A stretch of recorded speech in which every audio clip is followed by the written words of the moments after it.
جس پاکستان کے لیے ہم اپنا گھر بار آبا و اجداد کی جتنی یادداشتیں تھیں سب کچھ چھوڑ کر آئے تھے، اور جو ہم نے اپنی علامہ اقبال کے تصور کے مطابق ایک آزاد، خود مختار اور خوددار قومیت کا شعور علامہ اقبال نے جو ہمیں دیا تھا، اور جس تصور کے ساتھ قائد اعظم نے ایک آزاد، خود مختار اور جمہوری مملکت کے خواب کو حقیقت میں بدلا تھا، وہ خواب آج تک پورا نہیں ہوا۔ آج تک میں اسی پاکستان کی تلاش میں ہوں، اور مجھے وہ پاکستان نہیں ملا۔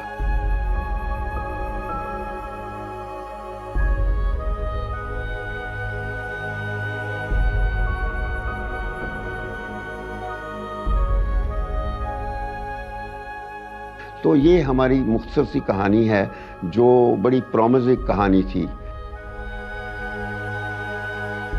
میرا تعلق پاکستان کی اس جنریشن سے ہے جس نے پاکستان بنتے ہوئے دیکھا اور پھر ٹوٹتے ہوئے دیکھا، اور آج میں اسے بکھرتے ہوئے دیکھ رہا ہوں۔